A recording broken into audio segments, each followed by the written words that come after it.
Assalamualaikum warahmatullahi wabarakatuh. Perkenalkan, nama saya Andin Sevlina, Magister Keperawatan dan Spesialis Keperawatan Anak. Saya dosen di Prodi Diploma 3 Keperawatan Stikes 5 Cilacap. Pada kesempatan kali ini, saya akan menjelaskan mata kuliah utama yang saya ampu di Prodi D3 Keperawatan, yaitu mata kuliah keperawatan anak yang memang sesuai dengan spesialisasi bidang ilmu saya. Video ini dibuat sebagai bagian dari pernyataan diri dosen unjuk kerja Tridharma Perguruan Tinggi atau PDD UKT-PT bidang pengajaran dalam rangka sertifikasi dosen tahun 2022. Baik, akan saya langsung jelaskan terkait dengan mata kuliah keperawatan anak yang saya ampu di Prodi D3 Keperawatan Stikes 5 Cilacap. Mata kuliah keperawatan anak ini memiliki bobot 3 SKS, yaitu terdiri atas S2 SKS kuliah interaktif dan 1 SKS praktikum. Deskripsi mata kuliah, ya, jadi di sini mata kuliah ini pada mata kuliah keperawatan ini, mahasiswa akan belajar hal-hal yang berhubungan dengan perawatan pada anak, baik itu pada anak sehat maupun anak yang sakit. Di antaranya, mahasiswa akan belajar mengenai konsep dasar keperawatan anak, penyusunan asuhan keperawatan, beserta aplikasi berbagai keterampilan dan prosedur keperawatan anak.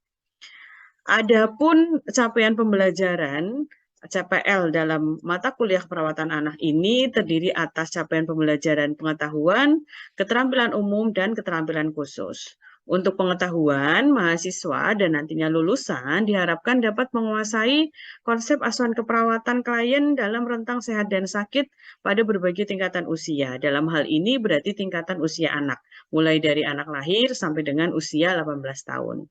Kemudian yang kedua, keterampilan umum.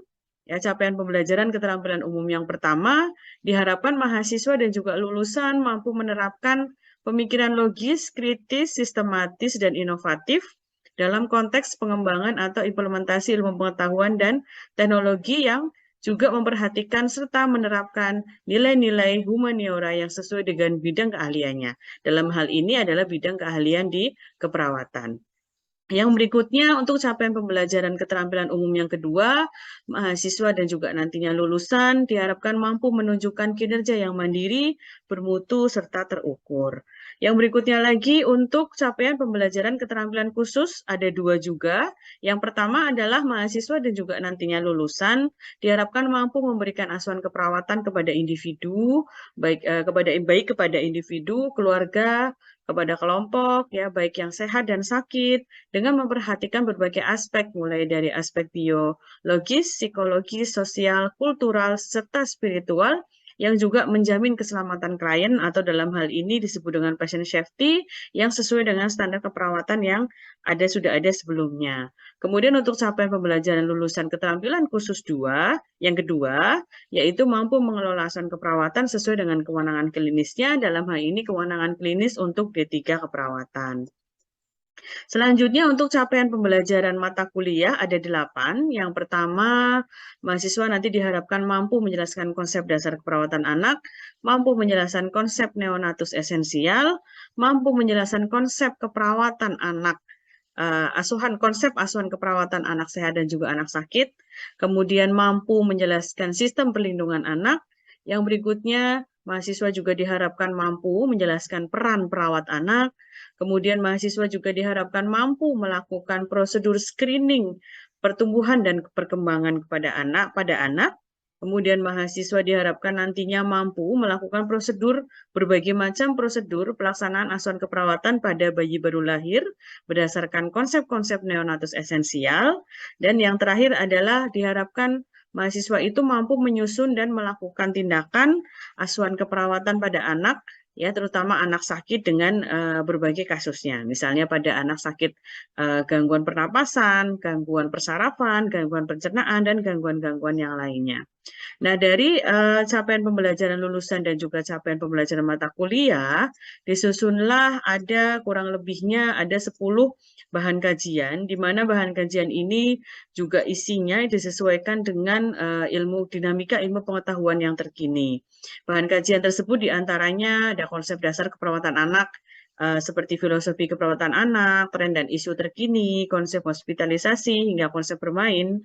Kemudian terkait materi terkait peran perawat anak, bahan kajian terkait konsep neonatus esensial dan asuhan keperawatan pada bayi risiko tinggi, kemudian bahan kajian yang kaitannya dengan asuhan keperawatan pada anak sehat dan sakit, beserta sistem perlindungan pada anak, kemudian prosedur screening tumbuh kembang pada anak, ya, sekaligus juga men-screening atau mendeteksi dini gangguan tumbuh kembangnya.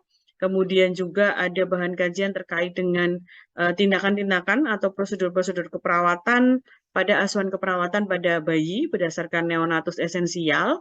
Yang berikutnya lagi bahan kajian kaitannya dengan asuhan keperawatan pada anak sakit untuk berbagai kasus, beserta prosedur dan tindakannya, serta yang terakhir, manajemen terpadu balita sakit di tatanan pelayanan kesehatan. Nah, dari sekian banyak bahan kajian ya yang akan dipelajari oleh mahasiswa, itu nanti dengan menggunakan metode pembelajaran Student Center Learning atau SCL, atau pembelajaran berfokus pada student atau berfokus pada mahasiswa, di mana ada beberapa metode pembelajaran SCL yang diterapkan, ada discovery learning, cooperative learning, collaborative learning, problem-based learning, self-directed learning, dan juga simulation. Nah, di sini untuk melakukan beberapa metode pembelajaran ini, ya, dosen di sini awalnya akan memberikan suatu materi. Nah, materi ini bisa berupa materi penjelasan dalam bentuk PowerPoint, kemudian dalam bentuk modul, dalam bentuk bahan ajar. Dosen juga akan memberikan beberapa studi kasus, ya, atau mungkin beberapa kasus-kasus yang memang ada di dunia nyata. Di dunia nyata itu maksudnya di rumah sakit misalnya, di masyarakat, yang kemudian nanti akan menjadi bahan pembelajaran atau bahan untuk mahasiswa belajar. Misalnya mahasiswa belajar tentang konsep hospitalisasi pada anak. Sudah dijelaskan oleh dosennya, kemudian dia bisa misalnya mencari materi-materi yang mungkin dia ingin tahu gitu ya, ingin tahu lebih banyak tentang materi di konsep hospitalisasi. Begitu pula dengan penugasan-penugasan yang tadi diberikan oleh dosen, bisa dikerjakan misalnya secara berkelompok, ya, sehingga mahasiswa itu bisa berdiskusi dengan teman-temannya, berdiskusi dengan sesama mahasiswa, ya, di situ artinya kita sedang melaksanakan cooperative learning dan juga collaborative learning, sekaligus juga misalnya dikasih kasus oleh dosen, kemudian mahasiswa diminta untuk mencari solusinya, artinya di sini adalah pembelajaran yang problem based learning, ya, di mana nanti mahasiswa bisa melatih proses-proses berpikir kritisnya, sekaligus juga mahasiswa juga tergerak untuk bisa belajar sendiri, artinya dia mencari bahan ajar sendiri misalnya, atau mencari materi-materi sendiri, kemudian nanti dia bisa berinisiatif untuk berdiskusi dengan temannya gitu. Nah, untuk metode pembelajaran khusus yang simulasi, ini nanti dosen akan memberikan SOP atau standar operasional prosedur, berbagai macam prosedur keperawatan, ya, di mana nantinya dosen akan melakukan simulasi terlebih dahulu di laboratorium. Nah, kemudian nanti mahasiswa akan mengikuti tindakan tersebut untuk melatih skill-nya, melatih kemampuan motoriknya, sehingga nantinya harapannya tadi mahasiswa bisa melakukan berbagai macam prosedur dan keterampilan di keterampilan keperawatan anak. Nah, beberapa metode pembelajaran ini akan dituangkan dalam beberapa bentuk pembelajaran. Yang pertama ada kuliah interaktif, diskusi, kemudian ada seminar, ya. Jadi di sini dosen sifatnya tidak hanya memberikan materi saja, tetapi kuliahnya bersifatnya interaktif, artinya ada dua arah, ya. Jadi ketika mahasiswa memiliki suatu pendapat, opini, atau mungkin ingin bertanya sesuatu hal yang kurang jelas, itu dosen sangat terbuka sekali ya pada proses tersebut. Begitu pula pada saat seminar, ya, misalnya mahasiswa mempresentasikan hasil dari diskusinya dalam satu kelompok, kemudian dipresentasikan, kemudian di sini nanti teman-temannya juga ikut memberikan opini, ikut memberikan mungkin jawaban gitu ya. Dan di sini dosen juga berperan sebagai fasilitator ya, agar proses diskusinya, agar proses seminarnya itu berjalan dengan baik. Begitu pula dengan bentuk pembelajaran tutorial dan responsi, di mana di sini dosen akan memberikan tutorial tertentu terkait dengan materi tertentu. Kemudian nanti setelah tutorial, ya, dosen akan melakukan responsi sebagai bentuk evaluasinya. Apakah memang si mahasiswa ini paham gitu ya apa yang sudah dijelaskan dan apa yang sudah ditutorkan.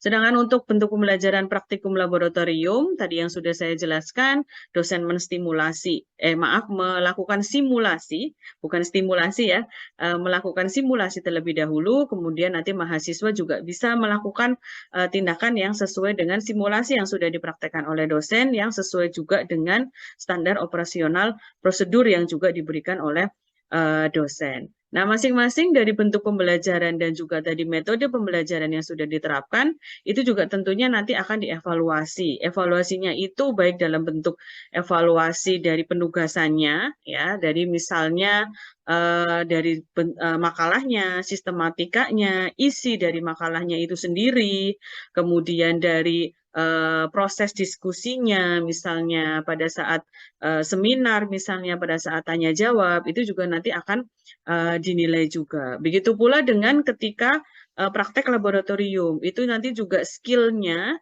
yang sudah didapatkan oleh mahasiswa akan dipraktekkan kembali, akan kita nilai sesuai dengan tools penilaian yang ada, ya sehingga kita bisa mengetahui, dosen bisa mengetahui apakah nih mahasiswa sudah benar nih melakukan tindakan atau prosedur yang dimaksudkan.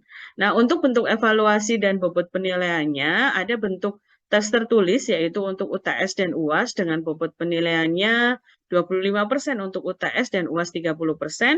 Kemudian untuk penugasan tadi misalnya makalah, proses diskusi dan lain sebagainya bobotnya 20%, untuk ujian atau praktek labnya 20% dan untuk kehadirannya kita hargai sebanyak 5%. Sehingga antara mahasiswa yang memang hadirnya rajin dengan mahasiswa yang mungkin gitu ya ada ketidakhadirannya itu akan dihargai berbeda. Baik, itu saja untuk penjelasan dari mata kuliah keperawatan anak. Mudah-mudahan bisa memperjelas gitu ya apa ini sebenarnya yang ada di keperawatan anak. Terima kasih atas perhatiannya. Setelah ini akan saya tampilkan cuplikan video pengajaran untuk materi konsep dasar keperawatan anak. Selamat menyaksikan. Terima kasih. Wassalamualaikum warahmatullahi wabarakatuh. Ya, oke, kita mulai ya, mahasiswa. Assalamualaikum warahmatullahi wabarakatuh. Waalaikumsalam warahmatullahi wabarakatuh. Oke, baik. Berarti suara saya terdengar jelas ya, karena ini tadi sudah ada yang menjawab salam. Sehat ya semuanya ya, insya Allah ya hari ini. Alhamdulillah. Alhamdulillah. Ya, oke, baik. Untuk pertemuan di hari ini ya, seperti yang tertulis di RPS ya, hari ini kita akan membahas mengenai konsep dasar keperawatan anak. Ya, dan ini memang materi di awal-awal ya, sebelum nantinya kita akan mempelajari ya materi keperawatan anak di semester 4 ini ya. Terus nanti ya kurang lebih waktunya sekitar 100 menit ya kurang lebihnya, dan nanti juga untuk materinya gitu ya 100 menit. Nah, nanti selama materi ya nanti kalian boleh bertanya ya, atau mungkin ada hal-hal yang kurang jelas, mungkin ada yang mau ditanyakan. Kemudian kalau misalnya nanti di tengah-tengah suara saya agak kurang jelas kayak gitu ya, silakan nanti bisa open mic-nya gitu misalnya, atau tulis di chat gitu ya, misalnya Bu, ini kok suaranya nggak jelas ya Bu, putus-putus atau bagaimana gitu ya, nanti silakan bisa disampaikan. Ya, kemudian juga kalau nanti yang mau bertanya lewat chat juga boleh ya, nanti kalau misalnya di akhir ada pertanyaan tapi ternyata mungkin tidak memungkinkan untuk on cam ya, atau mungkin masih malu-malu ya untuk bertanya ya, boleh nanti di ininya ya, di kolom chat ya, begitu. Kemudian untuk mahasiswa ini memang tidak saya wajibkan untuk on cam ya, silakan bisa mendengarkan off cam, tapi nanti pada saat bertanya silakan bisa on cam, sebutkan nama dan pertanyaannya ya, begitu. Oke, kita mulai untuk materinya. Saya akan masuk ke materi konsep dasar keperawatan anak. Oke, akan saya share di sini. Oke, sudah terlihat di layarnya masing-masing? Sudah, Bu. Sudah, oke, Bu. baik. Oke, mudah-mudahan jelas terlihat ya. Oke, untuk hari ini kita akan belajar mengenai konsep dasar keperawatan anak ya. Nah, di sini apa saja sih yang nantinya akan kita pelajari gitu ya. Jadi nanti di akhir pembelajaran harapannya itu mahasiswa dapat memahami dan juga menjelaskan ya kaitannya dengan definisi atau pengertian anak ya. Usia anak itu sebenarnya yang seperti apa dan bagaimana ya, sekaligus juga kategorinya ya. Jadi kalau anak usia bayi misalnya itu sebenarnya anak usia berapa sampai berapa sih misalnya kayak gitu. Kemudian misalnya anak yang balita itu kalau yang di PAUD, yang di TK itu sebenarnya usia berapa sih? Nah, itu nanti di kategori dan pengertian anak. Kemudian nanti juga diharapkan kalian bisa memahami ya apa itu filosofi keperawatan anak. Ya, jadi nanti ada 2 filosofi keperawatan anak yang akan saya jelaskan ya. Filosofi ini artinya semacam landasan atau dasar gitu ya. Jadi sebelum kita melakukan asuhan keperawatan pada anak, nah itu di situ harus ada hal yang mendasari. Sebenarnya kalau melakukan pelayanan asuhan keperawatan anak itu kita harus megang prinsip filosofinya itu apa dulu sih gitu. Gitu ya. Itu nanti di filosofi keperawatan anak. Kemudian nanti yang berikutnya ada tren dan isu di keperawatan anak saat ini apa saja gitu yang sering dibahas, yang lagi menjadi perhatian gitu ya di keperawatan anak. Dan juga nanti yang terakhir ada peran perawat anak. Ya, nanti jadi 5 ini ya yang nantinya akan kita pelajari ya. Jadi diharapkan kamu nanti di akhir perkuliahan ini bisa paham. Oh, ternyata anak itu yang definisinya kayak gini. Oh, ternyata kalau misalnya nanti saya melakukan asuhan keperawatan anak, saya harusnya seperti ini gitu ya. Peran saya itu apa aja sih, misalnya kayak gitu ya, itu. Nah, kemudian nanti di akhir juga nanti akan ada penugasan ya. Nanti kita akan bahas ya penugasannya apa, tapi penugasannya ya nggak jauh-jauh tentang materi ini ya, begitu. Oke, kita lanjutkan untuk yang pertama terkait dengan pengertian anak ya. Kira-kira ada yang tahu nih anak itu yang usia berapa sih kalau menurut kamu? Ada yang mau jawab mungkin barangkali? Anak itu 6 usia? sampai 12. Hah? Gimana? Mbak Indah ya?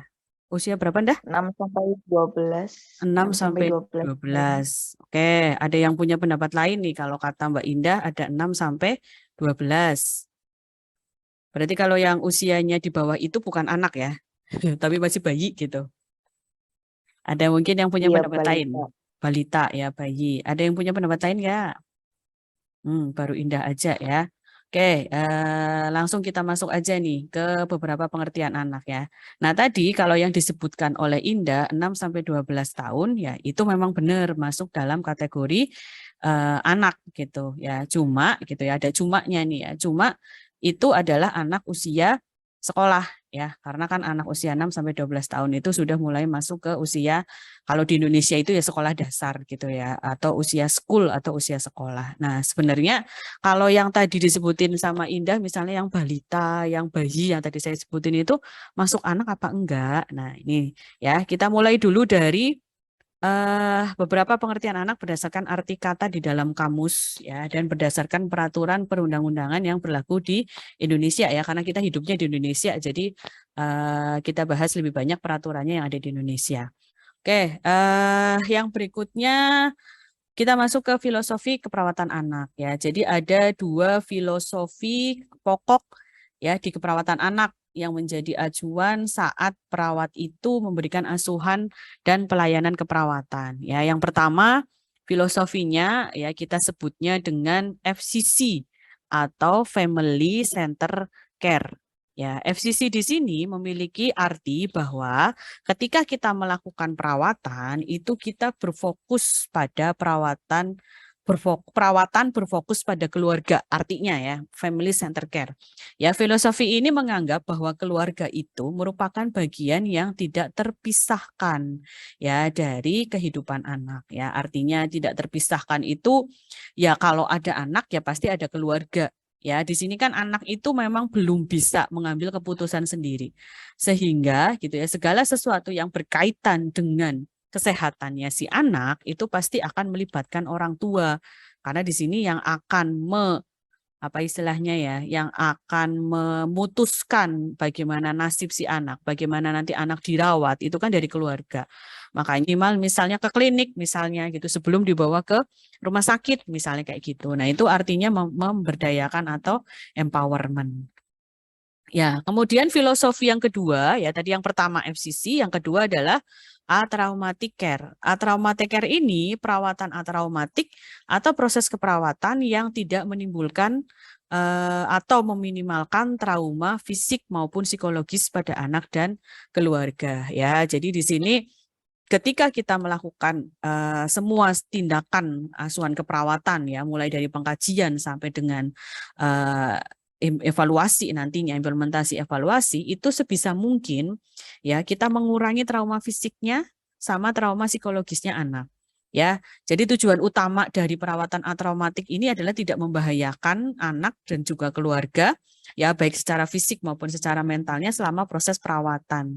Dan sebenarnya atraumatic care ini tidak hanya dilakukan oleh perawat aja, tapi oleh seluruh tenaga profesional yang terlibat dalam proses perawatan anaknya ini gitu. Untuk yang berikutnya, tren dan isu keperawatan anak. Nah, ini yang lagi dibahas, yang lagi banyak dibahas gitulah ya istilahnya di keperawatan anak. Yang pertama tentang pemberdayaan keluarga, ya ada program promosi kesehatan dan pencegahan penyakit pada anak itu menjadi prioritas. Ya kalau sekarang karena kita sudah 2 tahun pandemi, ya berarti bagaimana menerapkan protokol kesehatan kepada anak gitu ya, untuk bisa mencegah penularan COVID-19 dan mencegah penularan penyakit-penyakit lain lah ya. Makanya sekarang kan anak-anak usia SD, SMP, SMA sudah ada vaksinnya gitu ya. Terus yang kedua, edukasi tentang anticipatory guidance atau bimbingan antisipasi. Nah, ini nanti ada materi tersendiri ya tentang bimbingan antisipasi ya. Jadi bimbingan agar si orang tua ini bisa mengantisipasi atau mengetahui pertumbuhan dan perkembangan si anak. Jadi ketika di rumah itu bisa menstimulasi anak dengan lebih baik gitu ya. Kemudian bisa menjaga anak biar tidak terjadi kecelakaan misalnya gitu. Kemudian pemberdayaan keluarga disesuaikan dengan nilai-nilai ekonomi, kemudian keadaan si keluarganya itu sendiri, keadaan sosialnya, serta disesuaikan dengan nilai-nilai budaya. Jadi istilahnya kearifan lokal gitulah ya. Ada pemberi pelayanan keperawatan anak ya sebagai caregiver ya, kita jadi perawat di rumah sakit, kita lakukan berbagai macam tindakan ya mulai dari pengkajian sampai dengan implementasi evaluasi, kita berarti memberikan pelayanan keperawatan anak. Kemudian sebagai edukator. Ya, edukator itu sebagai pendidik ya, kita tadi memberikan pengetahuan ya, kita memberikan skill, keterampilan baru kepada orang tua. Nah, itu sebagai edukator. Kemudian sebagai konselor ya.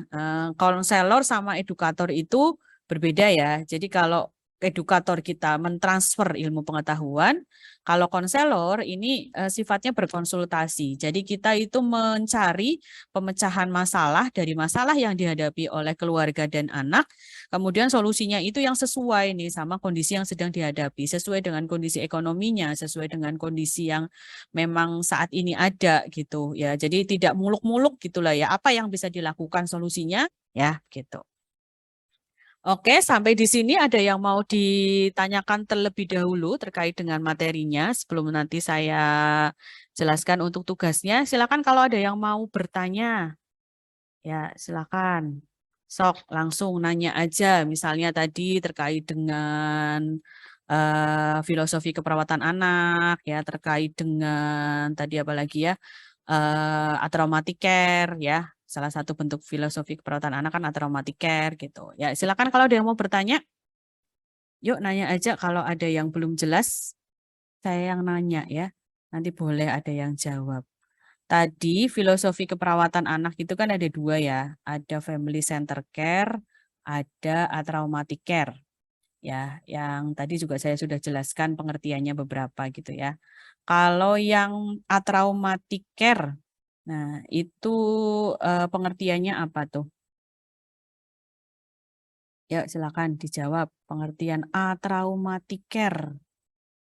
Ya jawabannya salah nggak apa-apa, nggak masalah gitu ya. Ini namanya juga kan masih belajar. Nanti kan bisa saya jelasin lagi kalau misalnya belum jelas. Yuk dijawab. Apa mau saya tunjuk Pak? Nah, Ya, apa tadi arti dari atraumatic care apa? Apa? Yuk, silakan ada yang mau jawab? Mungkin siapa nih? Ibu izin menjawab. Oh ya, boleh. Ini Mbak siapa? Elda. Elda. Ya, Elda. Elda bisa on cam, Elda. Sinyalnya bagus. Enggak, Bu. Enggak ya, ya udah. Apa ada tadi Ya. atraumatic care? Perawatan traumatik care Mm-mm. merupakan bagian dari perawatan terapeutik yang dilakukan oleh seluruh tenaga profesional. Kayak misalnya perawatan anak dengan apa ya? Dengan Apa? dokter, terus dengan tenaga medis lain gitu, Bu. Ya, terus apa tuh yang contohnya apa? Contohnya misalnya di atraumatic care itu prinsip yang benar-benar harus kita pegang itu apa? Kayak misal meminimalkan atau menghindari perpisahan orang tua dan anak, kayak harus dijaga, harus ditungguin gitu, Bu. Nah, ya betul Mbak Elda ya. Jadi udah paham ya. Jadi atraumatic care itu kita meminimalkan trauma fisik maupun trauma psikologis gitu. Yang tadi harus dilakukan nih oleh semua petugas kesehatan ya. Jadi contohnya tadi meminimalkan perpisahan orang tua. Ya, oke. Ya, jadi penugasannya ini nanti dalam satu kelas ya, nanti silakan diisi. Tugasnya ini kelompok ya, satu tim ya. Jadi di sini tugasnya adalah tulislah esai yang berisi opini Anda tentang isu atau berita yang berhubungan dengan anak. Jadi kamu boleh ya pilih salah satu berita atau isu terkini ya tentang anak gitu ya.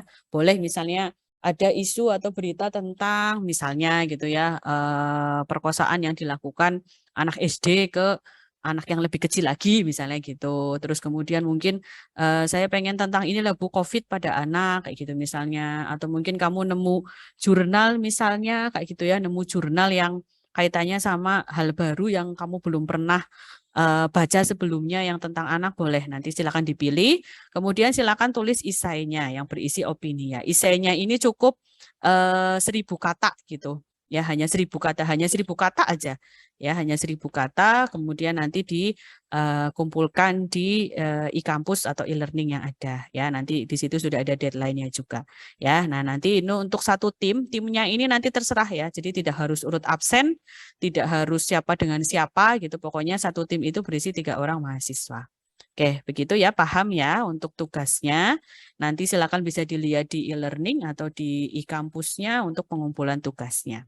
Oke, ya mungkin untuk pertemuan hari ini atau pertemuan materi tentang konsep dasar keperawatan anak saya cukupkan sekian gitu ya. Jadi tadi untuk materinya ya dari mulai pengertian anak ya, dari bisa saya simpulkan gitu ya, pengertian anak itu di usia 0 hari sampai dengan 18 tahun gitu. Kemudian tadi ada 2 filosofi keperawatan anak ya, FCC perawatan berfokus pada keluarga atau family center care ya, dan juga tadi ada atraumatic care ya yang tadi juga sudah dijawab dengan baik gitu ya oleh mahasiswa.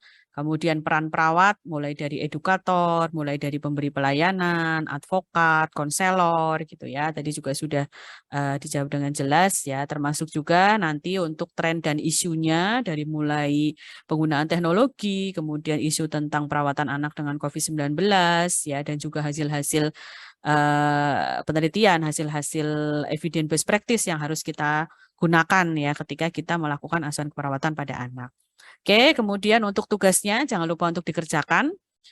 Untuk pertemuan yang berikutnya, ya nanti setelah sesuai dengan yang ada di RPS, kita akan membahas mengenai konsep pertumbuhan dan perkembangan. Ya, kalau tadi ini kan kita udah bahas tentang kategori anak gitu ya, dari mulai usia neonatus sampai dengan usia remaja. Lah besok ya di pertemuan berikutnya kita akan bahas kaitannya dengan bagaimana nih pertumbuhan dan perkembangan di masing-masing tingkatan usianya. Ya, sekaligus juga nanti ada penjelasan juga nih terkait dengan bagaimana kita mengukur pertumbuhan dan perkembangan pada anak gitu ya. Caranya ngukur nih anak ini sesuai enggak nih pertumbuhan sama perkembangannya. Nah, nanti akan kita bahas di pertemuan yang selanjutnya ya. Pertemuan yang selanjutnya nanti bisa akan saya sampaikan ke si Pen gitu ya melalui medianya apa ya. Jadi nanti biar di-share ke teman-temannya yang lainnya ya begitu. Oke, mungkin itu saja untuk pertemuan pada hari ini. Ya, mudah-mudahan semuanya bisa memahami ya tujuannya tadi untuk memahami segala macam materinya sudah tercapai semuanya ya. Saya tunggu untuk pengumpulan tugasnya. Terima kasih atas perhatiannya. Wassalamualaikum warahmatullahi wabarakatuh. Waalaikumsalam warahmatullahi wabarakatuh. Terima kasih, Bu. Ya. Terima kasih, Bu.